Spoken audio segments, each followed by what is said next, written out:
All right, we're recording. Josh, thanks for joining us today. Sure. This is super awesome. Josh Sullins, you are music director at First Brunswick Baptist Church, Yeah, right? yes, been the worship pastor there for 2.5 years at First Baptist Brunswick. I appreciate the Nice. invitation to be a part of this today. Yeah, absolutely. This is fun. We've known each other for a couple years through our wives. They're both in sort of the creative industry. And yeah, it's been cool getting to know you and your views on uh, Sunday services and stuff like that. And yeah, I would love to just talk to you more about those kind of things. Just like what what's your thinking with church production involved with like your side of the music planning and stuff like that. Like how does that integrate into your plan for a Sunday? Sure. Yeah, I think it's a really good question. And I think it's a lot of conversations that are being held in the worship ministry areas of churches these days.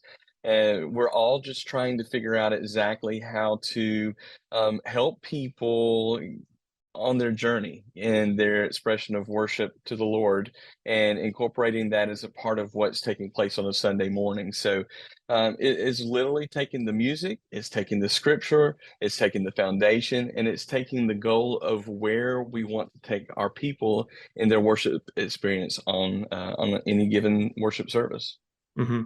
And production's just another the sort of step of that and just broadcasting it or enhancing. Do you see it as enhancing or do you see it as just um I assisting? absolutely. Yeah, I absolutely. I think that production in and of itself, everything that we do inside the church is ministry, right? And so when you look at it from the perspective of the worship ministry as a whole, everything that we have, all the tools, all the resources, production, the music, all of those elements, the prayers, all of those things are Hmm.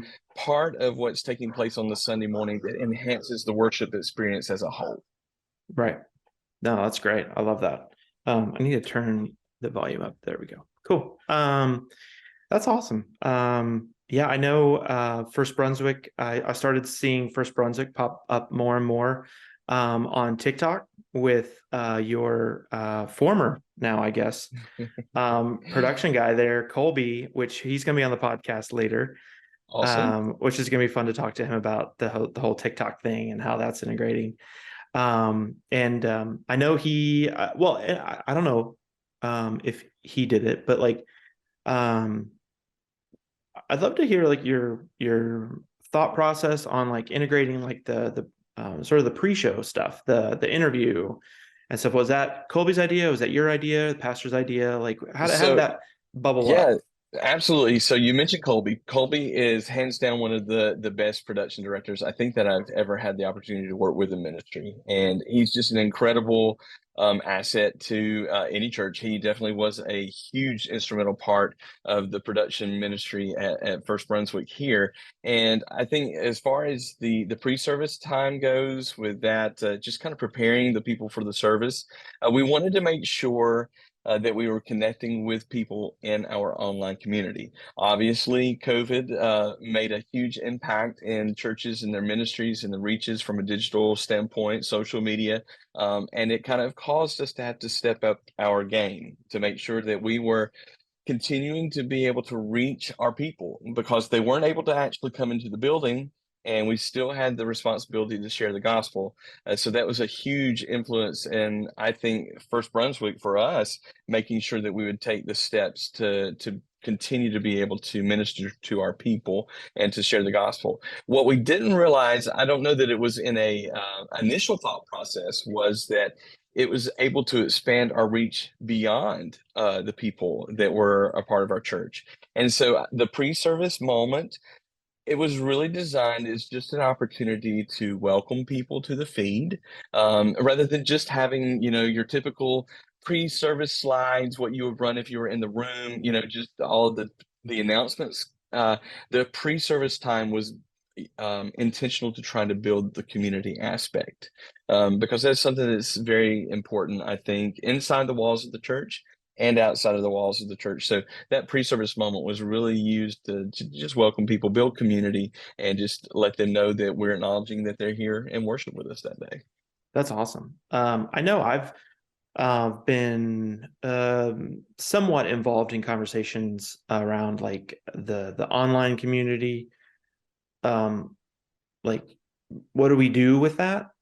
Is it a are we using it to get people to the church, or are we doing it to just flat out just make sure that they hear about Jesus?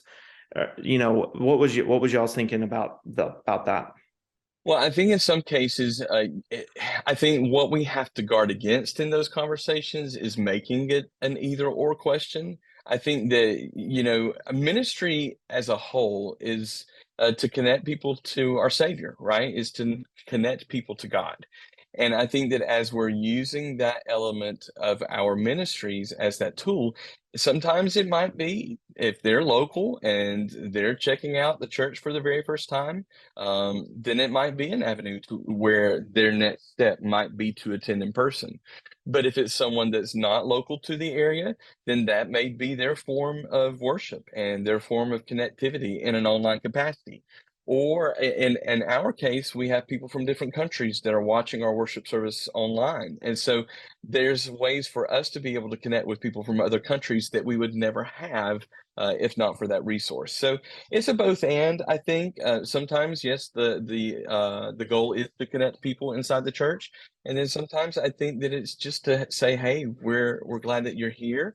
We want to connect with you, and we want to minister to you in this kind of format as well. So I certainly think that it's a both and answer to that question. That's awesome. Yeah, I know for us, we're definitely not looking at it that way. Unfortunately, I tend to agree that needs to be a both and, not and or, because otherwise, if it's a choice, then why do the online thing? Just Yeah, I mean, it's like, stop and then just get people in the building. right. I mean, Um, it's the question I think that we have to answer. If we're not just talking about production and we're not just talking about worship, we're literally just thinking about things from the aspect of ministry itself, right? And the Great Commission. And so in the most simplistic terms, we're just wanting to continue to be obedient to that Great Commission call and just sharing the gospel, right? And we know that our call as pastors is to equip people for the work of the ministry. So if that's the case, and we're kind of setting that as our parameters for what it is that we're doing with all of our ministries at the church, then as we're thinking about the online community, we're sharing the gospel, and then we have to figure out how to equip people. And the best way to equip people, obviously, is through discipleship. And we all know that discipleship is based in relationships and community.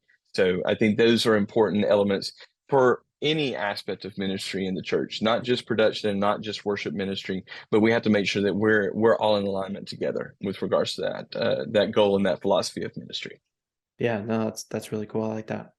Yeah, just I don't know, getting on the online conversation. I think it's a fascinating conversation. Like, it's a conversation that I think all churches are having now after COVID. Before it was the bigger churches that were like doing it, and Mhm. then maybe some of the smaller churches were thinking about it, like, we're not going to invest in it, and then like all of a sudden it was like, we need cameras and we need internet and we need, like, let's go, let's do this, we need it now, we need it in next week. Yeah. How was that transition for you guys? Were you guys streaming online before No, 2020? no, First Brunswick was not streaming before COVID.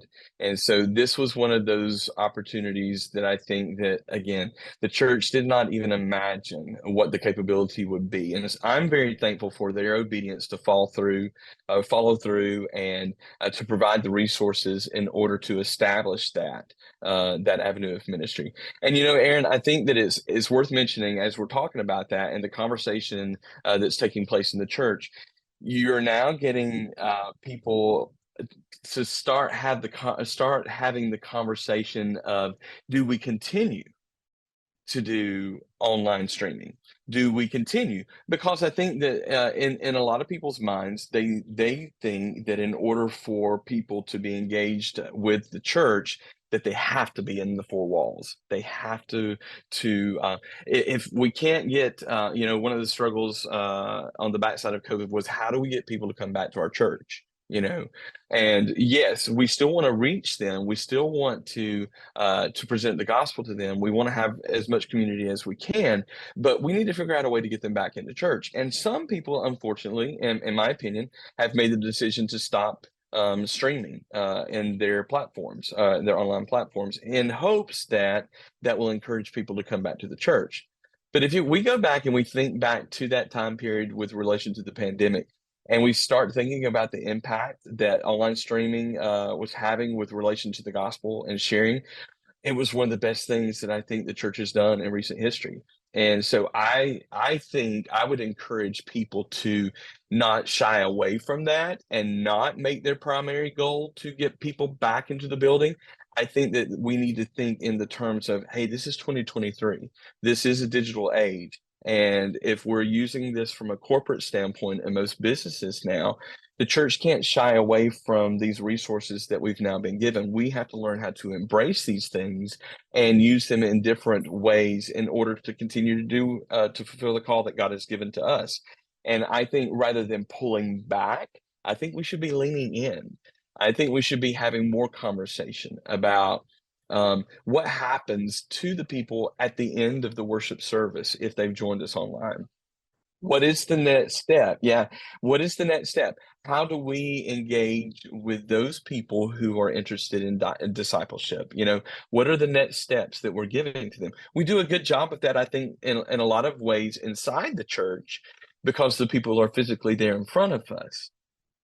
But I'm not sure that we continue to think about it in those terms with relation to the digital format. And I think that's an important conversation that needs to be explored inside the church for sure. No, I love that. And that is something that I've been thinking about and posing questions to our team at North Point is like what are we doing for the people online? Because there's a dedicated amount of people every single week. That's right. I'm so sorry. One sec. I've been signed out of Zoom. Hold on. Sure. All right. So let me. And these are the necessary things that we all deal with every Sunday, right? Yes. So sorry. It just like popped up and I'm like, what? Anyway, Yep. yeah. So I don't know how much you know about the North Point stream. Therefore, or several years ago, we did the online host, and we played with the online community group thing, and then we leadership decided to stop doing those kind of things and just do a stream, and then that sort of ramped up with COVID. Like, we're just going to stream, like, we're good. And then coming back in the building, same story for a lot of churches. But I've been thinking a lot lately, like, very consistent numbers online. And we maybe acknowledge them once in the service. Yeah. There's no, I mean, we have next steps for them. There's some things that they can do, but it's not specific next steps for the people that are watching online, or specific things that are acknowledging that, hey, there's this amount of people online. And so I've been, playing with ideas and throwing out questions and just seeing what we're willing to do, and something low impact, but that acknowledges the people that are there. And Zoom has the capability, right? I don't know which the format or what the format is with regards to like the streaming options of your church, and I would really be interested in having the conversation too with our own ministry. With Zoom, you have the breakout options, right? You have the breakout rooms that are available. I would love to see something develop like that in the online community for churches Interesting. so that immediately as you have the people online in the service, they could have the option to go to a breakout room on the backside of that where you have maybe two or three people that are in those rooms that can interact with them more face to face. Because as we know, the online stream, one of the holdbacks with that is that you can either type or sit silently, right? I mean, we always don't know the face to go with the user that's watching. But if we could establish some kind of way, again, if the goal is community, it's relationship, for the people to go and have the option to go into a breakout room, say they're asking for prayer, or saying they're wanting more information about how to connect to the church, or there's a specific thing, and you label your breakout rooms and you prepare your people in those breakout rooms and say, at the end of your time, you're saying, "Hey, we're so thankful that you've joined us today. If you would like more information, we actually have breakout rooms that are prepared with people that would love to speak with you more. And here's some of the breakout room options. And if you would just choose one of these options and then go to this breakout room, we would love to take the next step with you and continue to connect with you and figure out how we can best minister to you." So I think that's important. And going back to your thoughts in regards to a lot of the decisions being made, let's just stream, or let's not really push as much of our focus towards connecting with the online community and in that kind of capacity. At that point in time, I think that a lot of the justification in our thinking was there's fatigue here because the entire world, you were living on Zoom, you were living on all these platforms 100% of the time. And so the thought was, well, people are tired, they're tired of doing this over and over, and because this is their only avenue. So it made sense for us not to follow through in those decisions because it was exhausting. It was exhausting for the people. And the last thing that you would hear people say is, I don't want to be on one more, Zoom call. I don't want to be on one more video call. However, I think that we've progressed enough of past that to where now this is a normal part of our culture. And it's not like it's a 24/7 thing like it was during the pandemic. Now it's an intentionality thing, right? And so I think that we need to go back to that conversation again and ask the question, now that we've crossed that bridge, is this something that we need to re-examine? Is this a conversation that we need to have again? And I think my opinion is that there's some real benefit to this for churches that we've not yet scratched the surface on from a large perspective. So I think it's definitely worth the conversation. Well, and culturally too, I mean, just businesses, the the office space thing. People aren't going back to the offices. People aren't going, back into the rows and churches. There's been a shift to staying at home and doing things online. Yeah, I mean, obviously that was because of COVID, but also, yeah, the internet infrastructure has gotten better in recent years, so it's enabled those kind of things. Hmm. Um, and there's not a need to drive, 2 hours down into downtown Atlanta to sit in a cubicle anymore. Yeah. Yeah. And people are Well, just rejecting that flat I out. think I Yeah. agree 100%. I think as we're looking at the upcoming generations that are completing college, I think that with a lot of them, that is the expectation, is they're looking for opportunities in the workplace where they can work remotely. Why not? Because that's been a major part of their educational experience on the back end of things, right? And so I think that it's an important conversation. I think that some people would go, and if they were listening to this today, some people I think would say, "Well, this is an old conversation, or this is an old point." Yes, it is an older idea and it's an older concept because here we are on the backside of the pandemic. However, I think that my challenge to that thought would be this. As a society, as a people, as a culture, we tend to drift towards what is comfortable. And we cannot allow ourselves to drift towards what is comfortable, especially when it comes to the advancement of the gospel. Uh, Churches have to continue to lead, and they have to continue to step out and um, be willing to try things that may or may not go well. We cannot fall back into the practice of this is our set worship time, this is our set worship stream, and this is good. We're firing on our cylinders. We've got a great attendance out there with our web presence, and stop the conversation. I think that we have to continue to ask the question of ourselves as leaders. So is this all there is? Is there another step?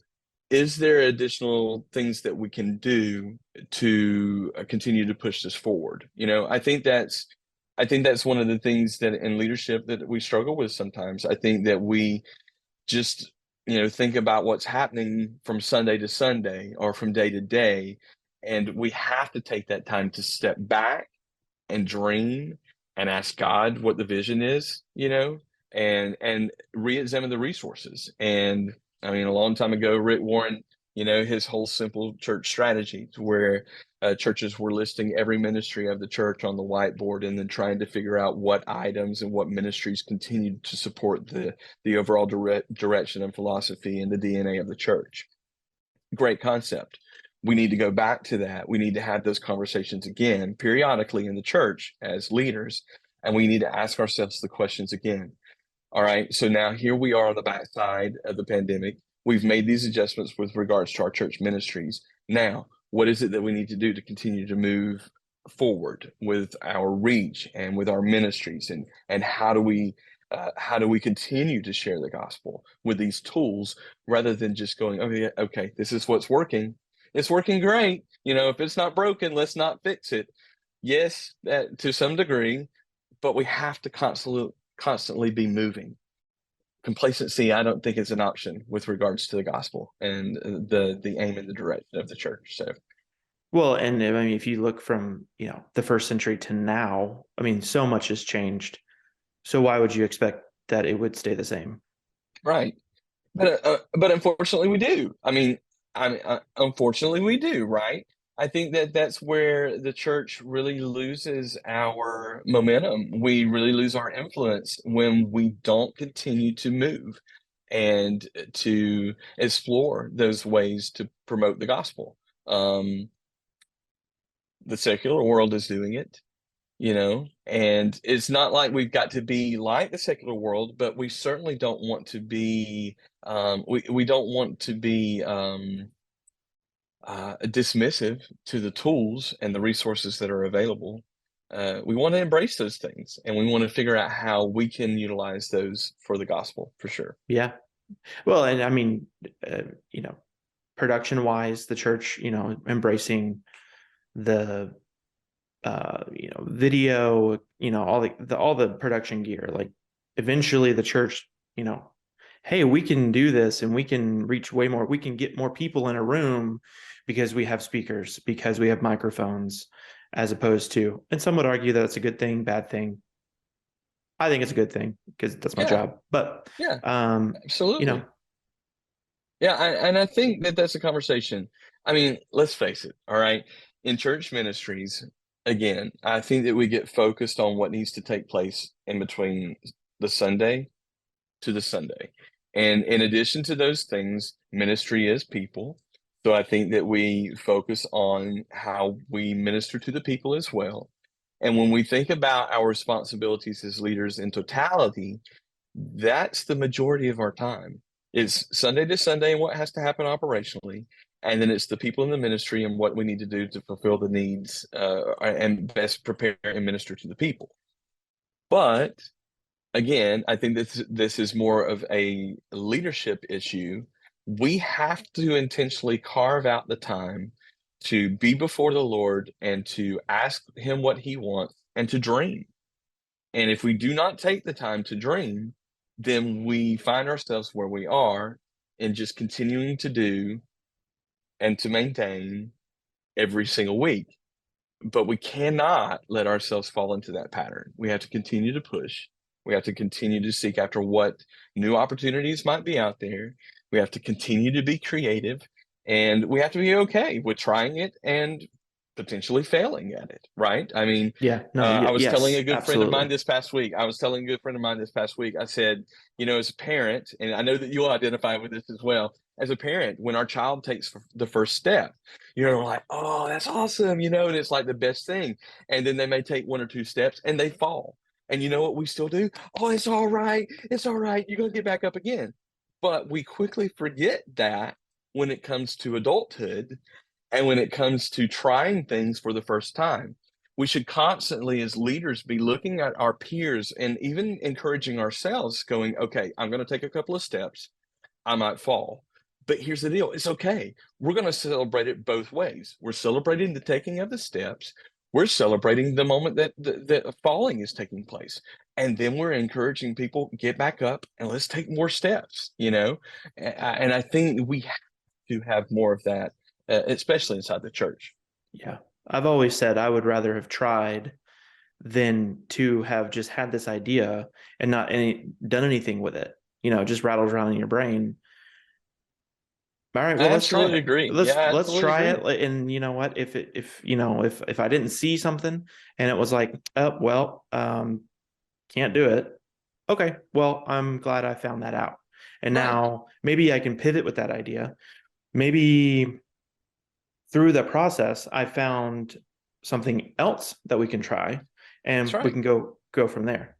That's right. Yeah, absolutely. I agree with that. I love what you said about.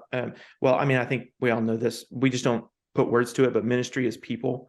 Mhm. And in church services, it takes a lot of people to play in the band, to do the audio and the video and stuff like that. What are some ways that you guys at First Brunswick are ministering to those people, loving on those people that are helping you week to week? Sure, I think it's a great question, and I think it's an important question that we all need to consider. When you're in that pastoring role, I think that your people have to know that you're their biggest support, you're their biggest cheerleader, you're their biggest encourager. Again, I think if we go back to Ephesians 4 and we talk about the equipping of the saints for the work of the ministry, I think that in any leadership position, there's a pastoral aspect to that. And you have to be constantly equipping people and loving people and discipling people. And if they don't think that you care, then there's not going to be the level of investment in the ministry that I think the Lord deserves. I mean, he deserves our best, right? So as the people are serving in our ministry areas, we've got to step back away from it again as leaders, and we have to acknowledge these people are not here for me. They're not here for me. They're here because God has stirred in their heart. This particular position aligns with a passion or something that they feel is important or something that they feel like they can do well. And it's their area of contribution to not only serve the church, but it's also their aspect of worship, right? And so I think that if we are not careful, we can get caught into that thinking of, well, these people are here for me. They're here to serve for me, with me in my ministry, in my ministry. And I think that we have to, again, I think that we have to put it in the right perspective, and we have to realize that this is God's people, and these people are here for God to serve him. And it just so happens to be in an area where God has called me to be as the over shepherd of the people, and is my responsibility to be a good steward of the people and their time and their resources and their situations, and at the same time making sure that I'm fulfilling my responsibility to disciple them and to equip them. It is a thing, again, when we are caught up in checking the boxes, right? If we just check the boxes, we miss that aspect. And so I think that it's an important thing for us to love on our people that way, to remember the things in that kind of perspective, and constantly not just get caught up in checking the boxes, pushing the buttons, and fulfilling the duties and the responsibilities. We have to remember, these people are here, and none of us have arrived to that place of perfection yet. All of us are all on our own individual journeys with the Lord, and there are seasons that come with that. There are good seasons, there are bad seasons. A good friend, I'd heard him recently say, if you're not in a battle, you're going into a battle or you're coming out of a battle. And so I think that's important to remember as the people are around us. We're all in one of those seasons for sure. That's well, and I know that it doesn't necessarily take a lot of time to make sure that that person is seen and acknowledged. Like I do my best to write thank you notes. On Sunday mornings, I'll take a note of like, oh, hey, that was great. Write a few names down, and then during the week, I'll write them a thank you note.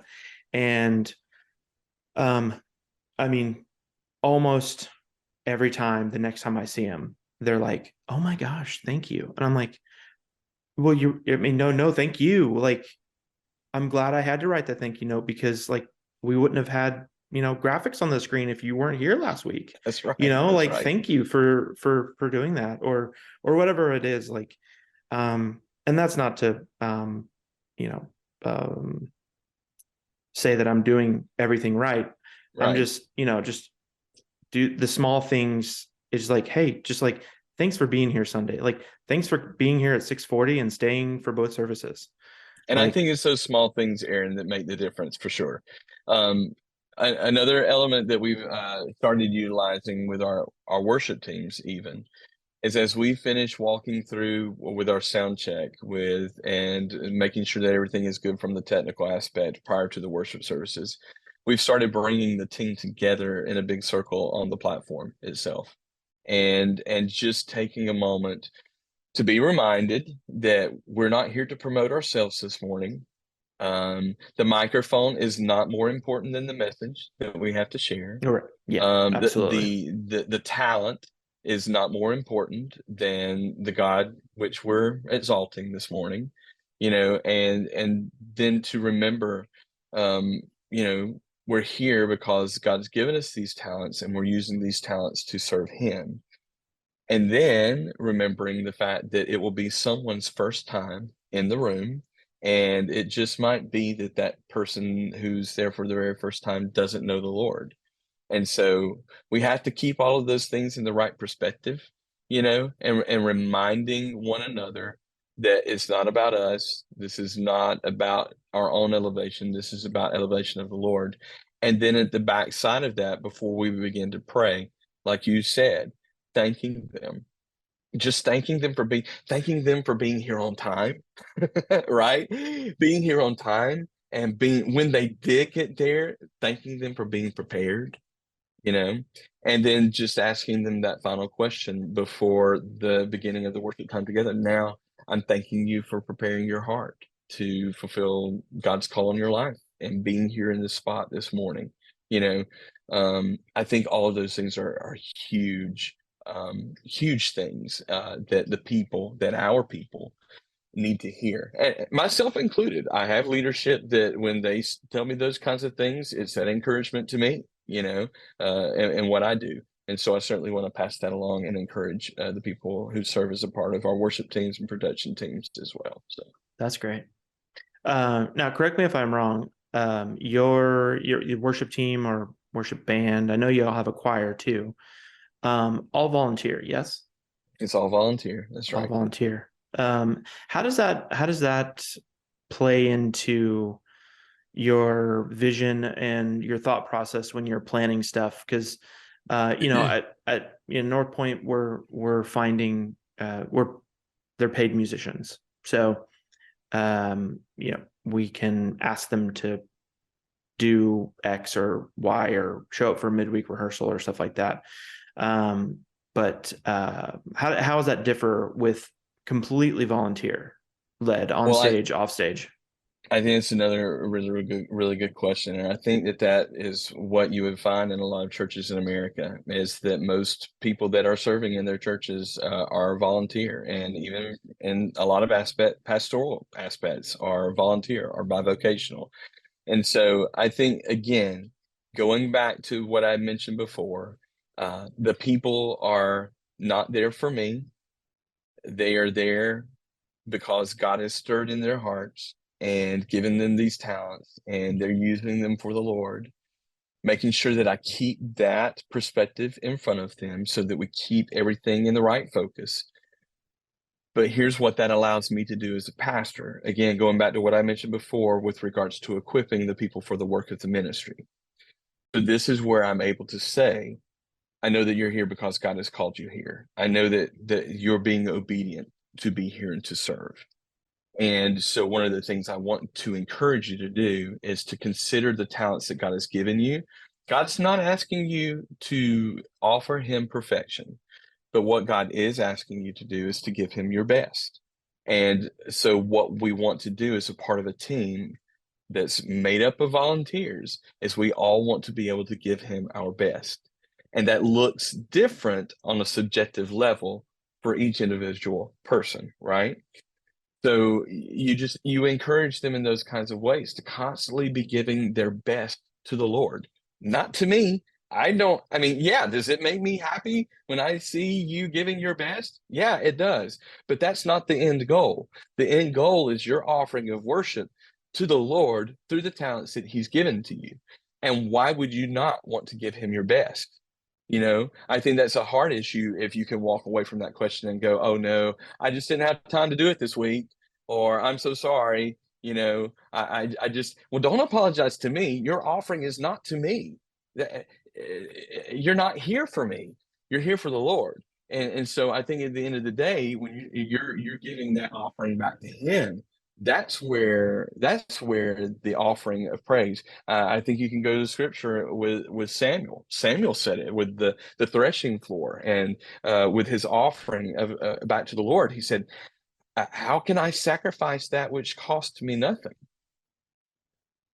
You know what I'm saying? And so when it comes to worship from a volunteer level, we know they have full-time jobs. We know they have families. We know they have responsibilities. We know that life is happening to those people. And we know when they're in a volunteer capacity under our leadership, they're having to make this sacrifice. They're having to carve out the time to be able to prepare themselves to come and lead, right? And we have to acknowledge that.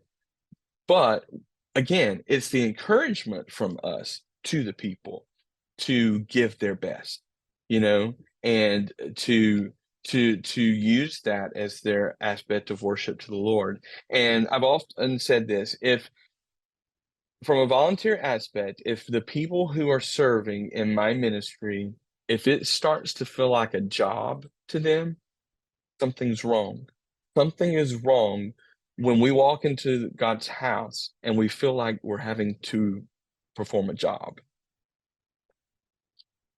We come into the Lord's house to worship, and it has to always be in that perspective. This is my act of worship unto the Lord. This is my sacrifice of worship to the Lord, and not be framed as these are my responsibilities as a part of the position. We have to understand that it's our sacrifice to the Lord, and honestly, Aaron, that should be paid or unpaid, in my opinion. Yeah, because I was just I thinking about think that. Yeah. I think if the heart is not in the right position from the beginning, then the product will not be from the right place in the end, right? And so, paid or unpaid, the heart has to be in the right spot, um, because John teaches us that the Lord seeks after those who are worshiping Him in spirit and in truth. And you can't qualify for what it is that the Lord is even looking for if the heart is not in the right position to begin with.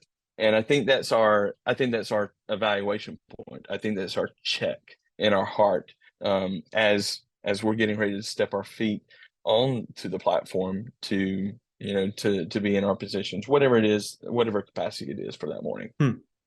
with all that being said, and it's great, love that. Um, what's the like the hard conversation like, or the like, yeah, or like, hey, maybe singing on stage is not a good fit for you because you can't sing? Like, what's Okay. that look like? Or like, you know, lyrics on the screens, they're always late. We can't get them on time. Hmm. Like, Sure. what does that look like for that? The With that in mind. Yeah, the hard conversations, man. I don't think any of us enjoy that, but I think that is a necessity. Again, from a leadership perspective, and my conversations, I've always tried. Well, what I have learned is, number one, you have to figure out what the perception of the individual is, right? If I'm going into a situation and I know that I'm going to have to end up having a hard conversation, I think that one of the things that I have to remember is the only perception that I can actually control is mine. And the response that I have, the response I can only control is mine. So before I can even begin to have a hard conversation with someone who may not be executing at the level that needs to be executed, I have to figure out what their perception is. Or what, like Because what if the I'm coming, expectation is? yeah, or Yeah. what their perception and the expectation is, right? Okay. Like All I right. need to know what they think. So my conversations will usually start like this: Man, I'm so glad that you were here this morning. So thankful that you're a part of what we're doing. How did you think this morning went? How did you feel, like, this morning? Like, did you feel like all of the lyrics were on the screens at the appropriate times, or did you feel like all the lighting cues hit the way that you wanted them to?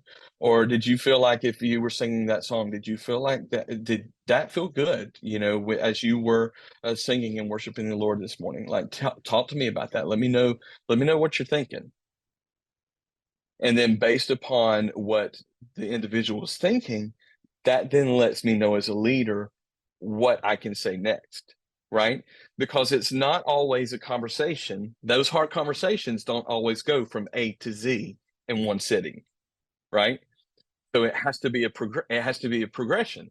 So you may only be able to go from A to C in your first conversation, and then as a leader, you have to think, okay, if I can get this far and help them understand these expectations here in these small increments, then let's stop, let's evaluate, and then you come back again and you ask some of the same questions. Tell me about it. How did you think this went? And then it lets you take the next step. Now you can have the conversation from D to F, right?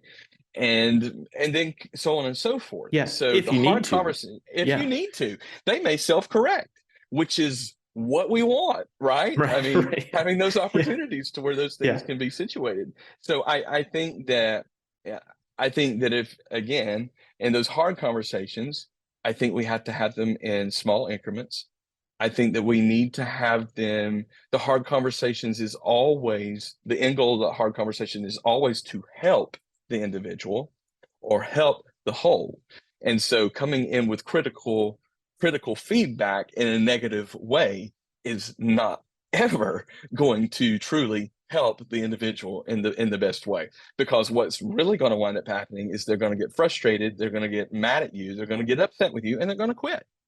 And then how have you equipped that saint for the work of the ministry? And again, if you're having this conversation, you're at P Q R S, you're on down in the conversation. I think that at that point you can say, I've done everything that I can to help the individual, and then you can ask the question, or then you can make the statement, you know what, you've been working really, really hard. And I appreciate that so very much. All of the progress and all the things that have been made, with regards to the things that are happening with part of our team on Sunday morning. And I can't tell you how much that means to me. And I love the conversations that we're being able to have together, and just how we've grown closer together as friends, through this process. But I just need to be honest, and I need to tell you, it's that point to where we need to look at how we can utilize other talents and other gifts and other skill sets that you may have in another position. And I cannot tell you again how much I've appreciated your dedication and your faithfulness to be here as a part of what the team is trying to achieve together. Maybe we just need to switch some seats around for you, because I know that your heart is in the right place, and the heart is what matters the most, right? So I want to be a good steward of the skills that God has given you and the talents that God has given you. So are you willing to take some steps with me and to try out some different chairs, or to try out some different responsibilities? Again, it's never to hurt the people. It's never to tear them down. It's always to build them up, and it's always to encourage them, because we're all on the same team together. These are my brothers and sisters in Christ, and we're all in this giant army together. And the last thing I want to do is shoot somebody, that's on my team, or that's a part of the army that God has assembled together. So I think that it's important, to encourage in those hard conversations like that, and to remember it's all from a standpoint of equipping, and these things are all from a position of love and support and encouragement, and just trying to help as best as you can. And again, as a leader, I think that's the call. I think that's the responsibility. And I think we have to have those conversations in order to be fulfilling the call that God has for us in Right. those aspects. So Yeah, that definitely goes into the sort of the conversation of people over product, which I know, production guys, and yeah, I think everybody in church has to walk that line of, we want to put out a really good product, but it can't be over the people that are helping us do that. yeah, It your just can't, product, the cannot product be. cannot be at the Mm-mm. sacrifice of the person. No, It cannot. no. That's right. That's Yeah. right. And I know, churches deal with that all the time. Some churches do it better than others. Some churches don't even have that conversation. And I think that might be some of the problem with the modern evangelical church, or maybe just the big prominent ones, is that it seems to be product over people. And it's frustrating, because churches get lumped into it just as a whole, and you're like, wait, we don't do that. But it's the perception of everybody outside that it's like, oh, you just want to do this and you don't care how you do it. You just need all this volunteer help and you just use your people. And you're like, well, no, we treat our volunteers really well. And so yeah, it's just one of those things where it's like, yeah, no, we are people over product all the time, Right. Yeah. or Oh, should well, be. again, because ministry is people, it has to be that way. Yeah. And the cool thing, Aaron, you and I both know this. As long as the people are the focus, as long as the investment is being made, the discipleship is in place, the relationships are being formed, the heart is in the right place, then the payoff on the long term is an elevated ministry, right? It's not an overnight change. We get caught in this thinking that if this person can't do it, okay, we got to get rid of this person so that we can find the person that can, and then we build the ministry on all the capable people that can do the positions from the beginning, right? And so that makes it easier for us to, develop and to execute and to make the product. But how have you discipled? How have you equipped? You How have know, you involved people how that have you want to be evolved? involved in your church? Right, right. Absolutely. Yeah. How is this brother or sister in Christ going to look back over the course of their life or their service in the church with you as their pastor and say, wow, thank you so much for investing and discipling and being patient with me and teaching me and helping grow me in my walk with the Lord and the talents. How can they have those things to say about us if we're always just looking for the best qualified person to sit in the chair? You know, and I think that's a huge part of I think that's something that we as leaders have to really stop and think about more. Well, and whatever interaction they've had is going to play an impact on whether they recommend a friend or a family member come try out that church. Like Absolutely. if they like, oh, I tried to volunteer there and like, uh, I messed up, and then they asked me not to come back. Like they're not gonna tell their family and friends that they should go to that church. Mhm. And I mean that's just, yeah, it's sad, Mhm. and it really shouldn't happen. Yeah. And things happen. I understand that sometimes there's interactions that are unfortunate, and probably nothing you can do about it. But you should at least do your best to have Right. positive and helpful conversations with all the Right. people that are you interact with at church. Right. Well, and again, you mentioned earlier, we're in a season of interim with regards to our production team at our church, and we have some volunteers that have been prepared well. Even from the departure of our production director, he did a good job of preparing his team. And I'm I'm very encouraging of those who have stepped up to not hold everything, and not keep a grasp on everything just because, the expectation is we want to execute how it has been in the past. Well, yes, we do. But also we have to extend grace for those moments where it isn't. And then we have to give people the opportunities to learn and to grow. And so, in order to do that, instead of holding everything tight, you really have to let it go, and encourage people in their own growth. So I'm very proud of the team. It just even in this short window that we've already experienced as part of the interim, but it's hard to encourage people when they feel the pressure. Even as a volunteer, they feel the pressure, and they think, okay, if I can just keep it, then I can make sure. But again, is about more than just one individual. So it's constantly encouraging. It's all right. We're going to let that go. We're going to delegate this here. We're going to delegate this here. We're going to show this person this. We're going to spend some time here. And again, the team as a whole is stronger and receives the benefit, and ultimately the church receives the benefit, and the advancement of the gospel is better because of the level of the whole has been raised. So. Well, what are the conversations been like, finding a replacement? Like, I know this was the first sort of production director that First Brunswick had.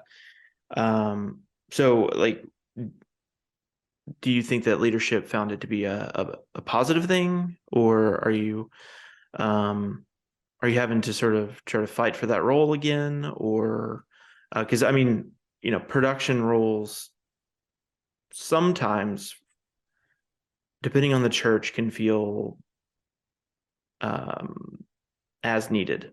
Like, Well, I think we're good. No, no, no. I, yeah, I don't think that I think that we're in a very good position. I think that our leadership is very supportive of the role in our church. And I think that a large part of that is contributed to the success of Colby during his tenure there, and showing the impact that that position can have towards uh, the overall goal of the church to advance the gospel. I think he did a very good job at that. And so, no, I don't feel like I'm having to fight again for that position. I think that there's a realization and that there is a understanding that it is a huge need for our church and what it is that we're trying to achieve here. I think as far as the search goes, I think that that's one of the things that we're currently walking through, and trying to make sure that we're not asking too much of one individual. It always makes me laugh, when I'm looking at all of these job responsibilities and all of these different places and trying to gather a feel for where positions are developing. And I'm like, my goodness gracious, you've got a piece of paper filled with responsibilities, and there's no way that you can set up an individual to be successful with everything that's listed here as a part of this. And I think that sometimes we think that in order to justify the financial aspect of the position, then we have to fill up this long list of things, and that's just not true. Someone has said that somewhere, and that's what has happened as a part of that. But I think that instead of trying to major on all those minors, with regards to job positions that we're trying to fill in the church, we need to go back and major on the majors. And we need to understand that in order for something to be done well, it has to be very specific tasks. And then those very specific tasks have to be done at that level of excellence. And so you've got to set up the individual in that kind of way. So that's where I think that we are in the process is figuring out how not to create a unicorn position. We want to be very intentional and finding the skill set that is needed in that chair in order for the success to continue. Yeah. What do you think that those characteristics are for like this is the person that I'm looking for? Or I mean, just in general, not specifically for First Brunswick or whatever, like what are you as, because you're over the music and sort of production, like, right? Yeah. Well, Like what does that person look like? Well, I think the conversation can't start with what the person can do. I think that the conversation has to start with where is the heart of this individual? What is their understanding of a director position in the church with regards to ministry? What is their understanding of the call of God in their life in this capacity in the church? I think that's where the conversation has to begin. And I think that the individual has to be qualified there first before you can even get to what it is that the individual needs to do. Does that make sense? So the heart has to be in the right position. And then, once it's determined, hey, this person's tracking, they match and they're aligning with the DNA and our pastor's message for our church and for our people, and it's alignment with that kind of role within the church, then you begin to have the conversation and you just ask the question, what are you passionate about?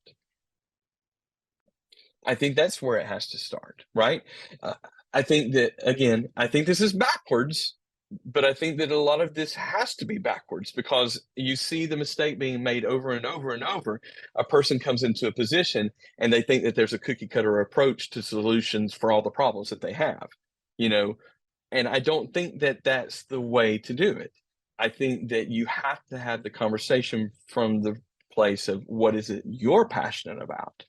What is it that God is calling you to do?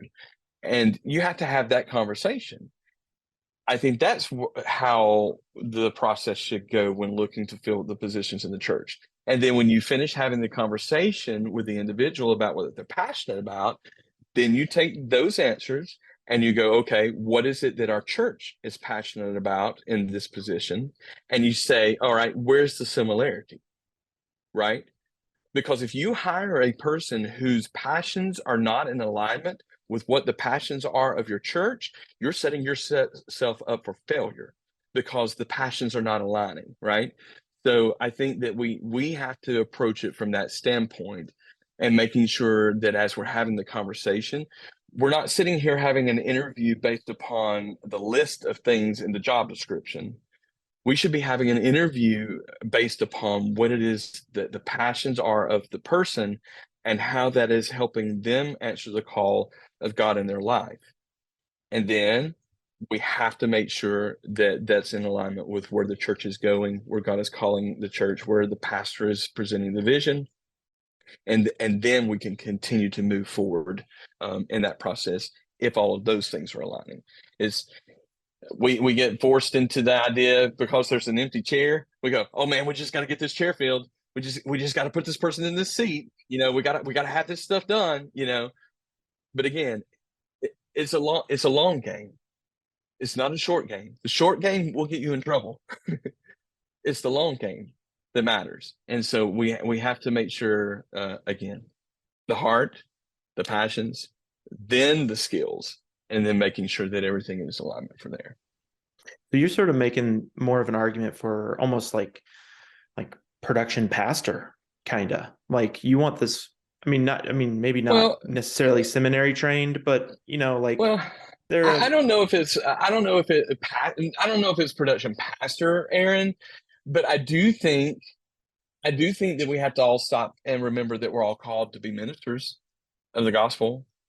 And if you want to call it a production director, a production director whose responsibility is to oversee the production ministry, I think that that's good. I think I could go along with that because again, it's a ministerial aspect. This is the separation. This is where you see in churches, you see churches that operate like a business, right? Or you can see churches that operate as a ministry. And I think this is the distinction in between the two. A church that operates like a business is literally going to go back to their interview process and they're going to interview based to fill the position based upon what the job description is, because that's what a secular business does. But a church is ministry focused. And in order to be ministry focused and operate as a ministry, they have to figure out what the call of God is. They have to figure out what the call of God is for the church, what the call of God is for the person. And they have to ask their questions based upon the person's heart for the Lord, for the people, for the ministry. And they can't, you can't interview based upon a job description. It's got to be based upon what the ministry call is. That's where I think that you see the two breakdown in the ways that the churches operate. Are we going to be ministry focused or are we going to be business focused? And I think that unfortunately, more often than not, you find in especially in larger churches, you find more of that business mentality, which I'm not necessarily saying it's a bad thing. I think that there's elements of that need to be enforced. But if the gospel is not the focus, I think that it's the wrong target inside the church with regards to an operation philosophy. When you're thinking about a church that operates like a business, and then people that are on staff at that church are looking at like a ministry, then you might be trying to find that unicorn person that is doing what you're doing, but then leadership might be trying to find someone that can just execute. That's true. Whatever that thing is. Yeah, it's interesting. That's some really good things to think about. Because I definitely think that that person needs to do both. And that might be a unicorn person to be effective. Well, and two, like, I mean, production director or production for the church has only been around for what, 30 years, maybe? Maybe. Yeah. Maybe. Yeah. So the churches might just be figuring out what that looks like. Mm-hmm. Yeah, that's really interesting. I like that because, on a Sunday morning, depending on the size of your church, like you might be mostly dealing with people. And it just goes back to the rest of our conversation. It's people focused. Mm-hmm. Even though, yeah, the camera might not turn on or microphone's having some issues, most of the time it's ministering to people. Mm-hmm. Yeah, that's really cool. I've never thought I about it agree. that way, I agree. but that's super good. Yeah, that's great. Love that. Yeah, I mean, is there anything else that you feel you want to talk about in regards to like church service production, those kind of things, or reiterate? I would just go back and just reiterate that the position of the heart has got to be, we have to have our hearts in the right place. And I understand 27 years in ministry, there's a lot of pressure. There's a lot of expectation. And I have to fight against that as well, and making sure that my heart is in the right place before I step my foot on the platform, and before I can even encourage someone else in the position of their heart to look in their heart. I have to be at that place first, and that takes my own personal time in the Word and in prayer and seeking after God. And I have to make sure that I'm holding myself accountable in that first before I can hold other people accountable to that.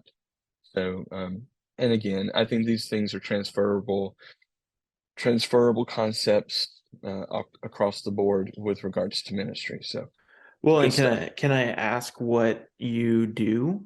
If it's too personal, please. No, yeah, But like, I mean, you're walking in on a Sunday morning. Are you listening to the music? Are you preparing yourself, or is it I mean, day to day thing, obviously. But like Sunday mornings, you're going in. mhm. Is there something that you specifically do to before you Yeah, step onto so that platform? yes, absolutely. So I'm always on the drive to our church campus. I'm always listening to the music, and as I'm listening to the music, I'm in prayer, and I'm asking God to help make sure that I'm doing my best to lead the people in the direction that we're trying to go for that morning. Um, I'm praying, I'm asking the Lord to help everything go okay, you know, and to help me in the moments even when things may not be going okay, to always respond, as best as I can, with grace and with love. So I'm in prayer over those things as I'm driving and I'm listening to the music, and then I'm praying for the lost as I'm on the way. I'm like, God, I know that there's going to be someone in this room today that doesn't know you, and my prayer is ultimately that they would come to know you today. Um, so that's a huge part of the process on my drive to the church campus.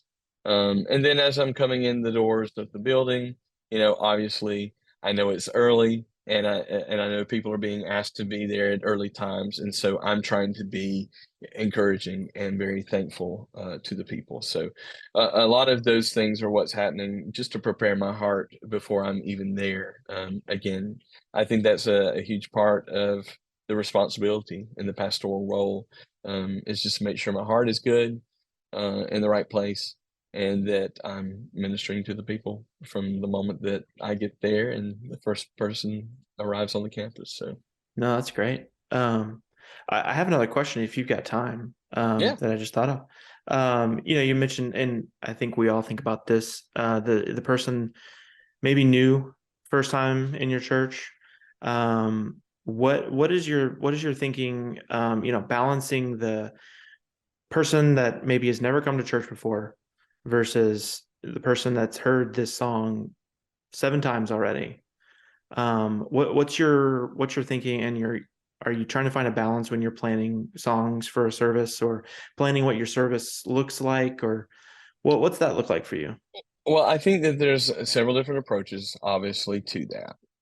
I think that at the end of the day, whether it's something that's familiar to a person that's been there several times, or whether it's something that's unfamiliar to a person that's never been there, I think that that's a secondary thought, with regards to picking music or experiences like that. I think that the primary thought is this real? Is this authentic? Is this authentic? Is this Am I the same on the platform as I am off the platform? Is this an extension of my spiritual journey? Is this real? Am I real in my response to the Lord? And I think if the answer to that question is yes, then I don't really think it matters whether a person has heard a song 100 times or one time, because I think the authenticity of the individual and of the team is what communicates to the person more than the song choice, more than the programming aspect. I think people want Hmm. real.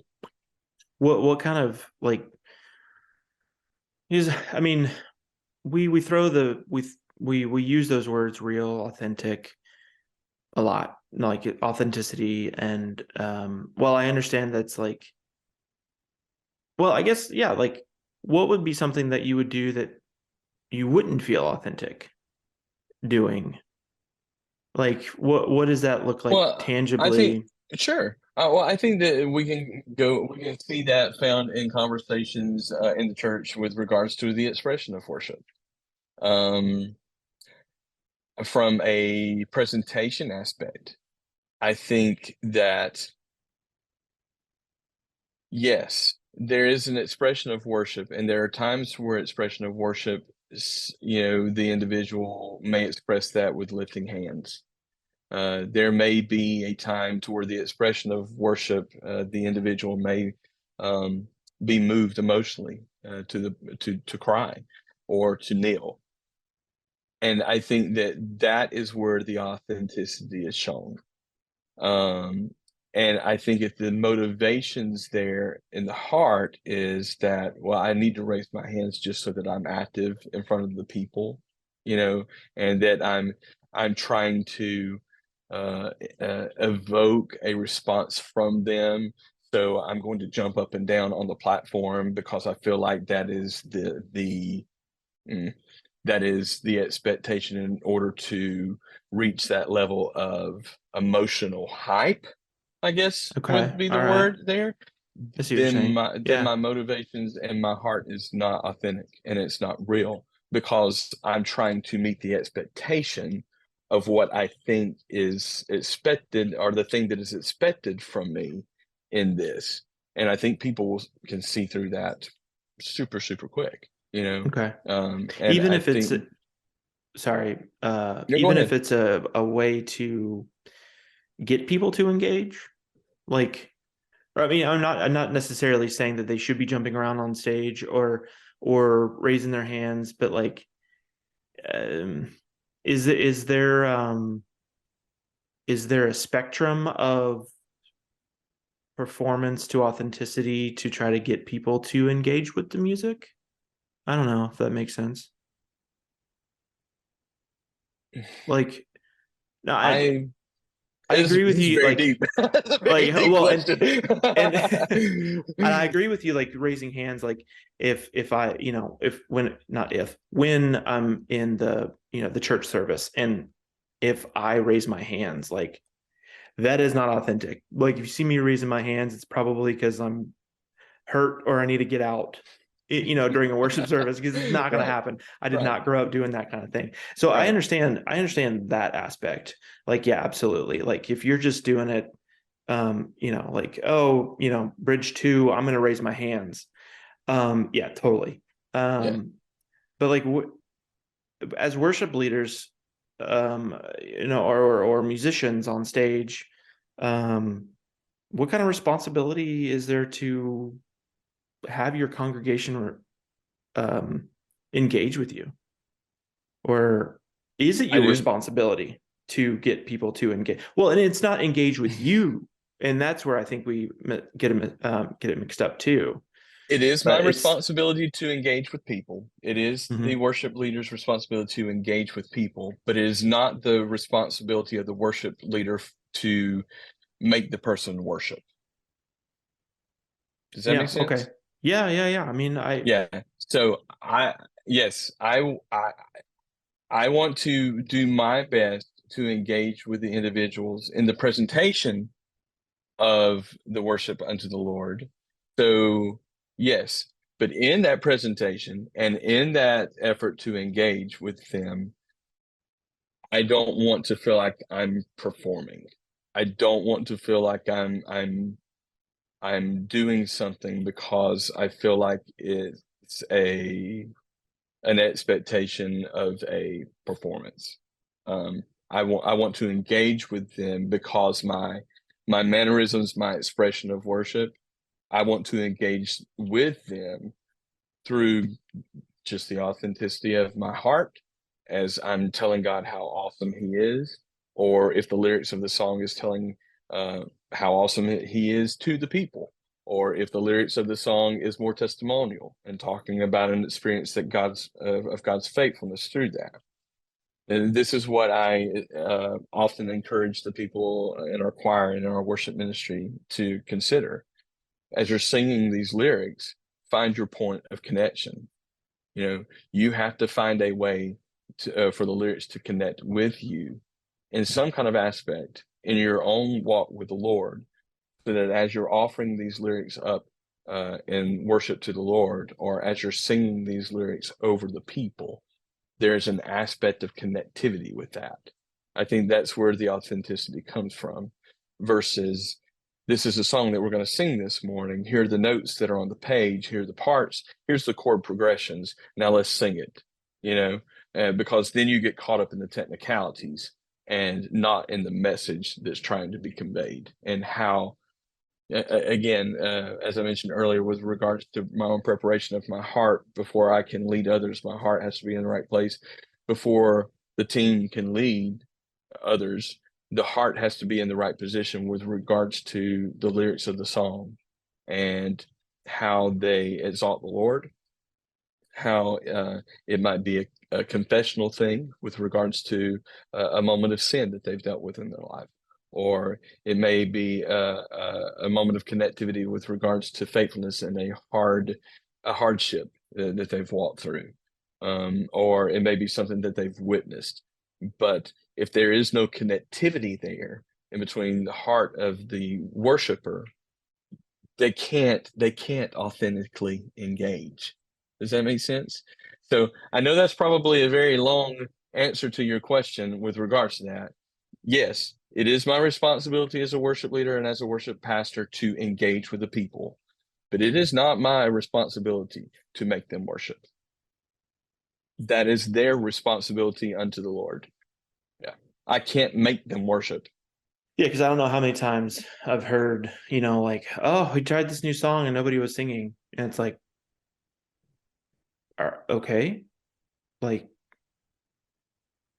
I guess the question is like, do you experience that? And do you, if Mhm. like, hey, nobody's really, well, I guess it goes into what you're saying. Like the words are just not connecting with these Mhm. people. So we're Mhm. not going to do it anymore. Is that something Yeah. that you Yeah, definitely? there have been times, absolutely. There have been times where we've tried a song and there's been no connectivity with that. It may have been something that connected with our team or with me or something like that, but it didn't necessarily connect with the people in our church. And do we throw it away after one time? Not necessarily. We may try it again, but we may have a different tactic or a different approach to that to try to help make sure that we're engaging or connecting. We may share a personal aspect, or I may share a personal aspect in my journey that connects to the lyrics of the song that might encourage the people to say, okay, well, I can see, his pain through this, or his growth, or his celebration through this. And you know what? There's a moment in my own life where I can connect with that as well. So yeah, I really want to, when that lyric comes through, I want to sing that with all of my heart to the Lord. So again, it just depends. It depends. Everything is subjective in that, as and if you do it a couple of times and there's no connection, then yeah, I say you put it to bed and move on. Yeah, no, that's great. I love that. That's really cool.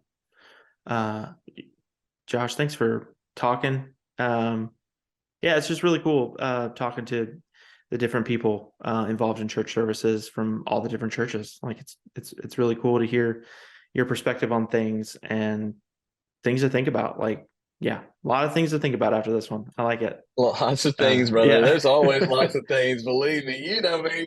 I think I think probably way too much about way too many things. There's no telling. But yeah, no, I appreciate the opportunity, Aaron. It's always good talking to you, my friend. We love you guys very, very much, and appreciate everything that you're doing in ministry to impact the kingdom as well.